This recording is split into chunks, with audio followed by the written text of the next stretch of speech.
Presidente, señoría, bueno, hoy nos brinda usted una nueva intervención, interpelación en este caso a mí, en esta ocasión relacionado con los autónomos.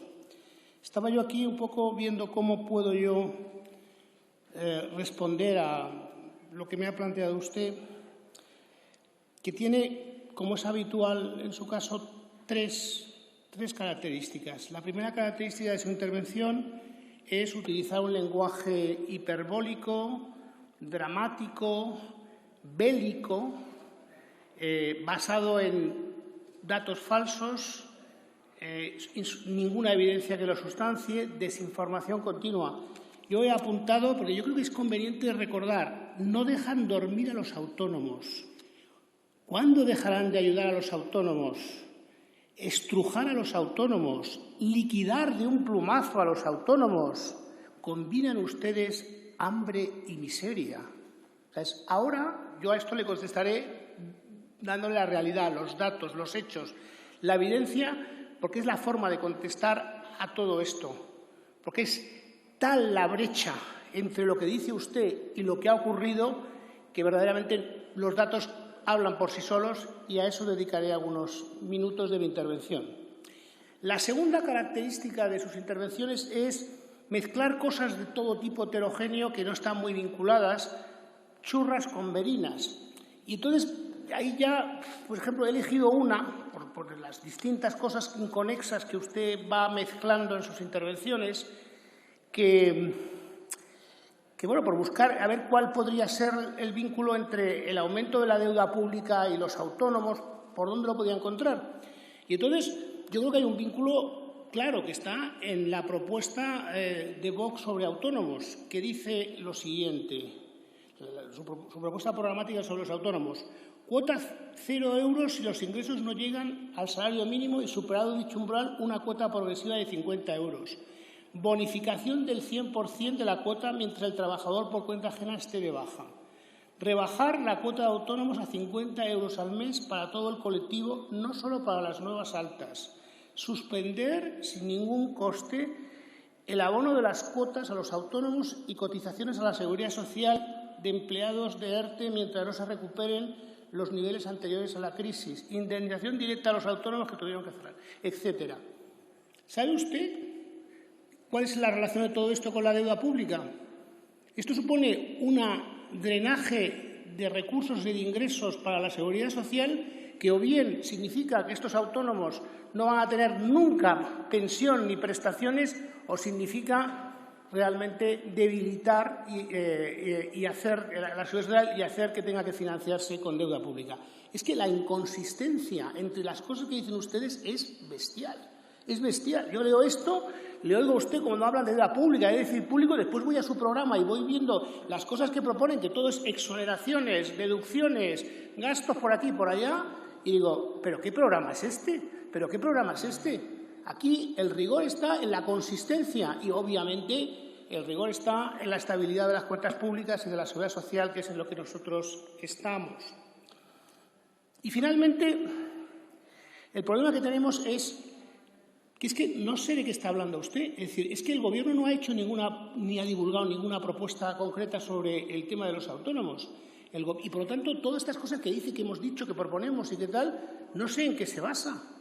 No en qué se basa. Nosotros estamos en una metodología que iniciamos en el mes de octubre, y desde el mes de octubre, con las tres asociaciones de autónomos, estamos intercambiándonos propuestas, materiales, ideas, para entender cómo diseñamos el tema de cumplir la recomendación del Pacto de Toledo y algo que nos han pedido todos los autónomos y que tiene mucho sentido, que es que coticen por sus ingresos reales y lo hagamos de una forma flexible, inteligente, gradual, etcétera. Llevamos así desde el mes de octubre, intercambiando materiales, perfilando distintas posibilidades y propuestas. No hemos divulgado nada porque en esta etapa es lo que hay que hacer, trabajar con los agentes sociales. Desde el mes de enero incorporamos a la patronal, a la COE y a la CEPIME y a los sindicatos a una mesa junto con las asociaciones de autónomos. Estamos trabajando desde el mes de enero con ellos. En este momento estamos trabajando ya en detalles con todos ellos y cerrando flecos aquí y allá, pero el Gobierno no ha divulgado nunca nada de todo este proceso, porque no es el momento. ¿El momento cuál es? Cuando cerremos todas estas discusiones y negociaciones y traigamos un texto a la Cámara. Entonces discutiré con usted sobre lo que proponemos y entraré en todos los detalles que usted quiera. Mientras tanto, usted pone en boca del Gobierno y en boca de no sé quién cosas que no están encima de la mesa. Siento mucho, por lo tanto, es que metodológicamente es extraordinariamente difícil intercambiar opiniones con ustedes porque crean realidades sobre las que empiezan a elucubrar que no existen, Pero sí que le quiero dar una serie de datos sobre los autónomos y también le quiero dar algunas informaciones sobre qué es lo que estamos, las líneas generales de lo que estamos acordando con todas las organizaciones de autónomos, con todas las organizaciones autónomas y también con los agentes sociales, patronales y sindicatos. Pero antes, como he hablado de la pandemia, he hablado de la miseria y del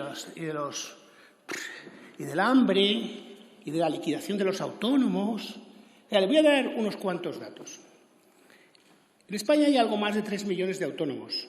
Cuando nosotros pusimos en marcha en el mes de marzo la prestación de ayuda a los autónomos, que supone para el autónomo que tiene cotización mínima una ayuda de algo más de 950 euros al mes, se la concedimos y la han cobrado en el primer tramo 1,5 millones de autónomos. 1,5 millones de autónomos, casi el 50% de todos los autónomos han cobrado esa prestación.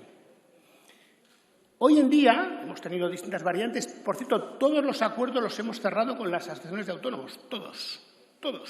Hemos llevado cada 3 o 4 meses. Al día de hoy estamos protegiendo a 450.000 autónomos y así será hasta final de mayo.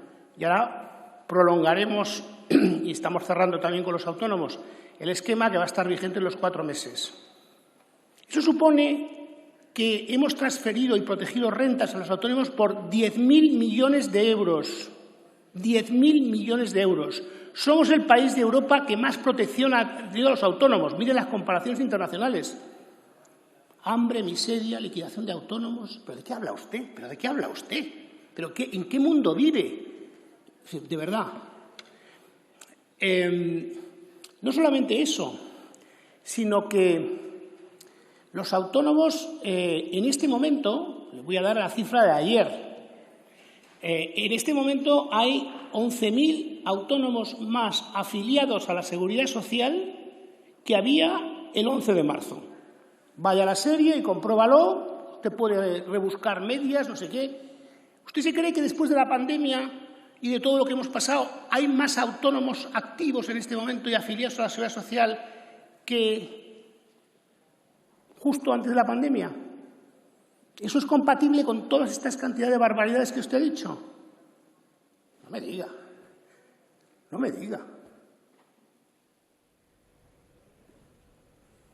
Pero es que tomemos algún punto de referencia.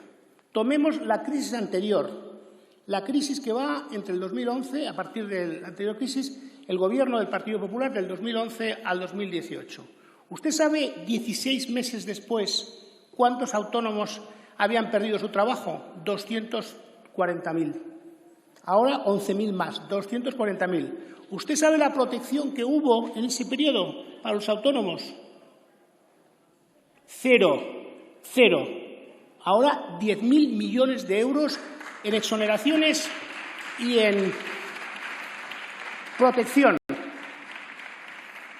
¿Pero en qué mundo vive usted, señora Cañizares? ¿Pero qué nos cuenta? ¿Qué nos cuenta usted? Y ahora vamos a entrar, me queda poco tiempo, en dónde estamos en la reforma. Es una reforma que nos ha pedido el Pacto de Toledo, por supuesto. Hay consenso generalizado de que los autónomos deben cotizar por sus ingresos reales. Eso es así para que tengan mejores pensiones y tengan mejores prestaciones.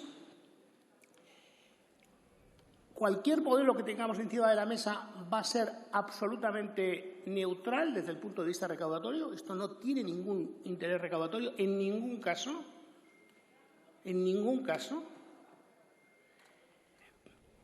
No va, por supuesto, que a perjudicar a los autónomos ese cálculo que ustedes confunden cotizaciones sociales con impuestos, hacen cálculos, pero claro, si usted no sabe lo que es una cotización social y para qué es y lo que es un impuesto, haga usted los cálculos bien y le puedo asegurar que no va a haber absolutamente ninguna propuesta que salga del acuerdo de los agentes sociales donde los autónomos tengan en la suma de cotizaciones y de imposición una situación peor que los asalariados. En ningún caso, en ningún caso.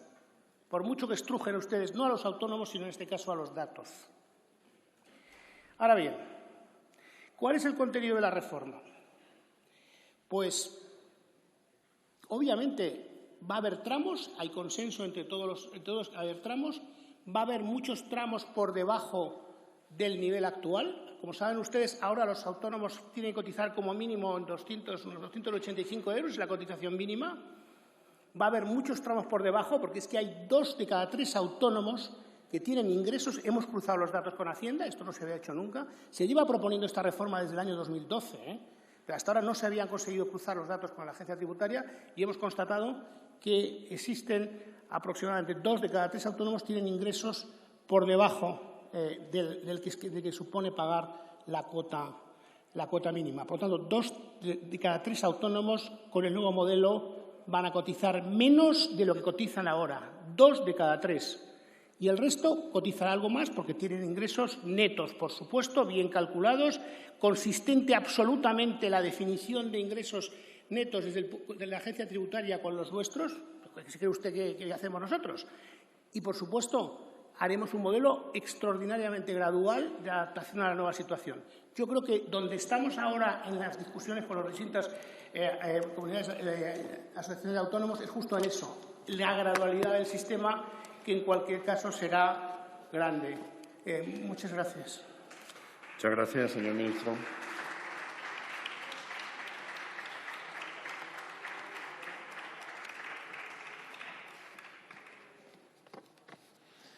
Tiene la palabra la señora Cañizares Pacheco.